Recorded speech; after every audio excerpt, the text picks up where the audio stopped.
It's Abyss versus Brother Runt. Now, is this heavyweight program? Where else do you put it? Miscellaneous.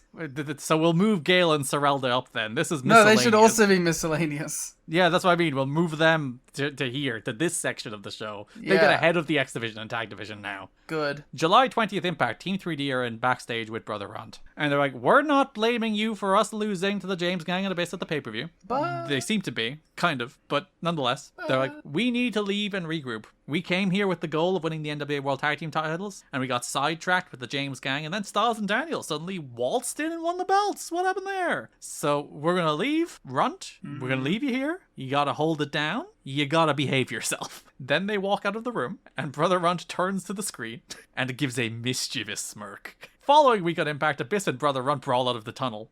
Yeah. Have you ever seen that Vine? I age myself for a moment. Where it's the, kid's birthday party and the woman's like, what do you have there? And he just says, a knife, and keeps running.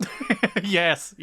Same energy from Brother Runt. Yeah, he does have a knife, and he wants to stab Abyss with it. Yeah. Raven is watching on from the crowd. Abyss kicks a chair into Runt's head. It's like Samoa Joe. And Black Hole slams him onto a chair before security save Runt. Later in the show, JB has Runt. His arm is bleeding. He says in every locker room he's ever been in, he's gone straight for the biggest guy. He's like, you want me to beat you up, JB? And JB's like, oh, leave me alone. And says he's Abyss's worst nightmare and issues an open challenge to Abyss. I mean, it's a match I'm excited about. It's the perfect combination. It's just a dude who's willing to die with a big man who'll throw him around. Who's willing to kill. August 3rd Impact, the Cornette segment, he books Abyss versus Runt for the pay-per-view. And then the go-home show, Runt is seen throughout the show in multiple matches. In the rafters with a sign calling out Abyss. He's in the crowd with a sign calling out Abyss. Abyss faces Shark Boy. Runt comes out. He sets up a ladder on the stage and climbs up onto the ramp. Black Hole Slam on Shark Boy for the win. Runt is now atop the stage. Abyss wanders up. He's like, hey, what the hell, man? As Runt hits an awesome looking crossbody off the stage. Yeah. He turns in the air and gets momentum so that it doesn't look like a small man, which is probably it's the issue. He does a double stomp in the pay-per-view, which looks fine, but part of your brain is like, he's tiny, it wouldn't hurt. Whereas when he does the crossbody off the stage, he angles himself so that he kind of just clocks Abyss in the head with momentum. That looks really good. It's funny, you ever had a kid jump on you? No. A kid, you're laying down, a kid will jump and double stomp you? No. You think it won't hurt, it hurts.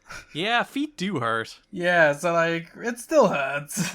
Yeah, hits the crossbody off the stage, wails on Abyss, hits an acid drop on Abyss as Abyss bails. She takes us to the pay-per-view. JB has James Mitchell and Abyss backstage. Runt appears to be taking advice from Raven, is what James Mitchell tells us, and because of that, he's doomed. Raven is filling Runt's head with stories like Jack and the Beanstalk and David versus Goliath, but they're fairy tales, and unlike fairy tales, you won't have a happy ending here. And then Abyss screams 4 times. That's good, he got his promo in too. I love Abyss's scream. I also love Abyss in the background of James Mitchell promos. Yeah. He just... He's always doing things and he's twitching and he's angry and he's looking at his hands. He's doing monster things. I appreciate it. Do you think he's happy that he doesn't have to cut promo? I think so. Even though it turns out he's actually a pretty awesome promo in his own right. Yeah. When it comes to doing the stuff with Mick Foley and doing the Joseph Park stuff, he's a really charismatic guy. But I think here where he doesn't have the experience doing that, I think he's perfectly fine, especially when you have James Mitchell there to do it for you. Yeah. I think it's one of those things. I know if I were a wrestler and even if I just had a 2-minute pre-tape to do the same day I have a match, that would cause a little bit of my brain is at least distracted thinking oh, I have to do that 2-minute promo, so I have to get that, whereas Abyss can be just Mitchell's going to talk, I'm going to grunt, and I can focus on my match. Yeah, I don't know. Abyss faces Brother Runt. It's 6 minutes, and I think it's another case where I think it actually benefits from maybe, I don't know whether this match had time cut, but it's short enough that you would assume that maybe you would assume these guys would probably have gotten about 10 were it not for the fire. Yeah. So Runt comes out with a mohawk and a tie-dye TNA shirt. Odd look. That's probably a reference, everything. Probably cosplay gear. I'm going to cosplay as it for Halloween. Abyss teases press slamming Runt into the crowd. Runt escapes. Abyss gets him back up and press slams him into the crowd. As some conveniently large, beefy men happen to catch him this time. Thankfully, I think the company learned their lesson after he nearly died on the last pay-per-view. They just put plants in. Let's have some normal people catch him as opposed to actual fans. Runt hits a big crossbody off the top of the floor. Abyss throws Runt headfirst into a chair in the corner. Runt hits the acid drop, but Abyss kicks out. Runt moves out of the way of a charge charge, but Slick gets bumped. This allows Abyss to get some thumbtacks in the ring. He grinds Runt's head into the thumbtacks. That's so awesome. That's so sick.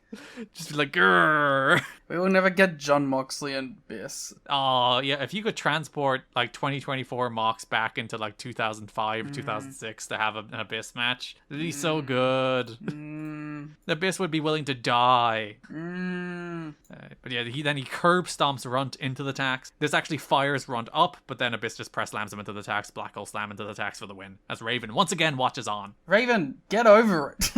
Move on. From wrestling. No. Just like, I mean, maybe for your own good. It is funny how fast and quickly he was demoted to nothing, but listen, it is what it is. This time last year, he was world champion. World champion.